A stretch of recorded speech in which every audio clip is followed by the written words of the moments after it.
ഇന്ത്യയുടെ പൊതുമേഖലാ ഇൻഷുറൻസ് സ്ഥാപനമായ LIC അഡാനി വ്യവസായ സാമ്രാജ്യത്തിലേക്ക് മറ്റൊരു 33,000 കോടി രൂപയുടെ നിക്ഷേപം കൂടി നടത്താൻ തീരുമാനിച്ചതായി വാർത്ത പുറത്തുവന്നത് ഇക്കഴിഞ്ഞ ഒക്ടോബറിലാണ്. യൂണിയൻ ധനമന്ത്രാലയത്തിന്റെയും നീതി ആയോഗിന്റെയും നിർദ്ദേശാനുസരണമായിരുന്നു ഇതെന്ന് LICയുടെ ആഭ്യന്തര രേഖകൾ ഉദ്ധരിച്ച് US ദിനപത്രമായ വാഷിംഗ്ടൺ പോസ്റ്റ് റിപ്പോർട്ട് ചെയ്തിരുന്നു. യുഎസിലെ ബ്രൂക്ലിൻ ഫെഡറൽ കോടതി ഗൗതം അഡാനി അടക്കം അഡാനി ഗ്രീൻ എനർജിയുടെ മുതിർന്ന എക്സിക്യൂട്ടീവുകളെ $250 ദശലക്ഷം അഴിമതി തട്ടിപ്പു കേസുകളിൽ പ്രതി ചേർത്തതടക്കം അന്താരാഷ്ട്ര മാനങ്ങളുള്ള വിവാദങ്ങളെ തുടർന്ന് അഡാനി ഗ്രൂപ്പിനുണ്ടായ നിക്ഷേപക വൈമുഖ്യത്തെയും ആശങ്കകളെയും മറികടക്കാനുള്ള മറുമരുന്നായാണ് അഡാനി സാമ്രാജ്യത്തിലേക്ക് കൂടുതൽ പൊതുഫണ്ട് ഒഴുക്കാനുള്ള നീക്കം ആരംഭിച്ചതെന്ന് കരുതപ്പെടുന്നു.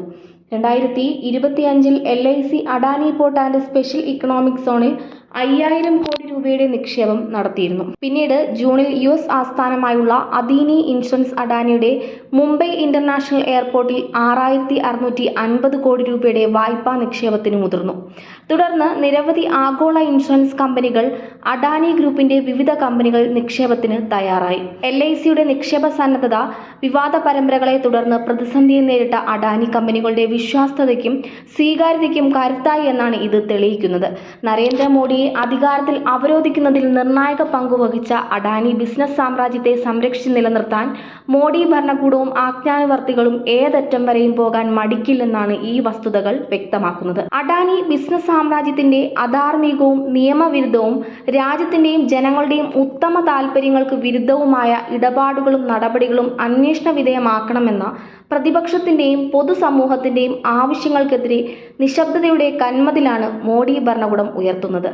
പൊതുമേഖലാ ഇൻഷുറൻസ് സ്ഥാപനമായ LIC രാജ്യത്തെ കുത്തക കോർപ്പറേറ്റുകളായ അഡാനി ഗ്രൂപ്പിനോടും റിലയൻസ് ഇൻഡസ്ട്രി ലിമിറ്റഡിനോടും പക്ഷപാതപരമായ വിധേയത്വമാണ് പുലർത്തുന്നതെന്ന് സാക്ഷ്യപ്പെടുത്തുന്ന വിശകലനങ്ങൾ കഴിഞ്ഞ ദിവസം പ്രമുഖ ബിസിനസ് വാർത്താ മാധ്യമമായ ലൈവ് മിന്റ് പുറത്തു കൊണ്ടുവന്നിരുന്നു.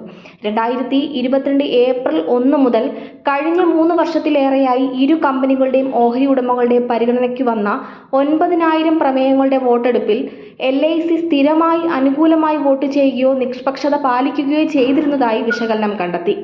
ഇതേ കാലയളവിൽ ഇതര വൻകിട കമ്പനികളുടെയും സംയുക്ത സംരംഭങ്ങളുടെയും സമാന നിർദ്ദേശങ്ങൾ LIC നിരാകരിച്ചത് പൊതുമേഖലാ സ്ഥാപനത്തിന്റെ പക്ഷപാതപരമായ സമീപനമാണ് തുറന്നുകാട്ടുന്നത്. ഭരണകൂട ചങ്ങാത്തം ആസ്വദിക്കുന്ന പ്രബല വ്യവസായികളോടുള്ള LICയുടെയും സർക്കാരിന്റെയും പക്ഷപാതിത്വവും പ്രീണനയവുമാണ് വോട്ടിംഗിൽ പ്രകടമാകുന്ന ഈ പക്ഷപാതിത്വത്തിന് കാരണമെന്ന് വിദഗ്ധർ വിലയിരുത്തുന്നു. 2023 മുകേഷ് അംബാനിയെ RIL മാനേജിംഗ് ഡയറക്ടറായി പുനർനിയമിക്കുന്നതിനുള്ള പ്രമേയത്തിന് അനുകൂലമായി വോട്ട് ചെയ്ത LIC TVS മോട്ടോർ കമ്പനിയുടെ ചെയർമാൻ എമിറേറ്റ്സും മാനേജിംഗ് ഡയറക്ടറുമായ വേണു ശ്രീനിവാസനെ വീണ്ടും തെരഞ്ഞെടുക്കുന്നത് സംബന്ധിച്ച പ്രമേയത്തിന്റെ വോട്ടെടുപ്പിൽ നിന്നും വിട്ടുനിന്നു.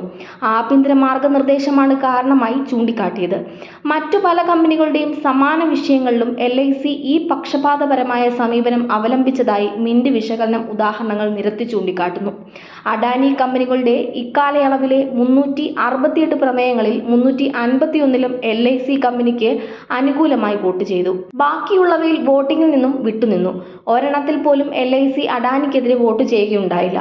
അംബാനിയുടെ RIL, ജിയോ ഫിനാൻഷ്യൽ സർവീസ് എന്നിവയുടെ ഇക്കാലയളവിലെ 63 ഓഹരി ഉടമാ പ്രമേയങ്ങളിലും LIC അനുകൂല വോട്ടാണ് രേഖപ്പെടുത്തിയിട്ടുള്ളത്.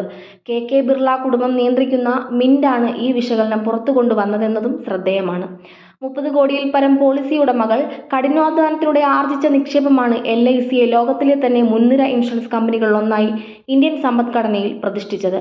അഡാനിയെ US ഫെഡറൽ കോടതി കൈക്കൂലി കേസിൽ പ്രതി ചേർത്ത 2024 സെപ്റ്റംബർ 21 മണിക്കൂറുകൾക്കുള്ളിൽ ഓഹരി വിപണിയിൽ LICക്കുണ്ടായ മൂല്യച്യുതി 7,850 കോടി രൂപയുടേതാണെന്ന് ആഭ്യന്തര രേഖകൾ ഉദ്ധരിച്ച് അന്ന് മാധ്യമങ്ങൾ റിപ്പോർട്ട് ചെയ്തിരുന്നു. ഭരണകൂട സമ്മർദ്ദങ്ങൾക്ക് വഴങ്ങി LIC പോളിസി ഉടമകൾക്കും രാഷ്ട്രത്തിനും തന്നെയും വരുത്തിവെച്ചത് വരുത്തിയേക്കാവുന്നതുമായ സാമ്പത്തിക നഷ്ടത്തിന്റെ ആഴം അളക്കണമെങ്കിൽ വിഷയത്തിൽ സമഗ്രവും നിഷ്പക്ഷവുമായ അന്വേഷണം കൂടിയേ തീരൂ. ഇതു സംബന്ധിച്ച് സമിതി അന്വേഷിക്കണമെന്ന പ്രതിപക്ഷത്തിന്റെ ആവശ്യത്തോട് തികച്ചും നിഷേധാത്മകമായ സമീപനമാണ് മോഡി ഭരണകൂടം അവലംബിക്കുന്നത്. പാർലമെന്റിന്റെ ശീതകാല സമ്മേളനം ഇന്ന് ആരംഭിക്കുകയാണ്. ഭരണകൂടവും രാജ്യത്തെ മുൻനിര പൊതുമേഖലാ ഇൻഷുറൻസ് കമ്പനിയും പ്രധാനമന്ത്രിയുടെ കോർപ്പറേറ്റ് ചങ്ങാതിമാരും ഉൾപ്പെട്ട ഈ സുപ്രധാന പ്രശ്നം പാർലമെന്റിന്റെ പരിഗണനയ്ക്ക് വരുമോ എന്നാണ് രാഷ്ട്രം ഉറ്റുനോക്കുന്നത്.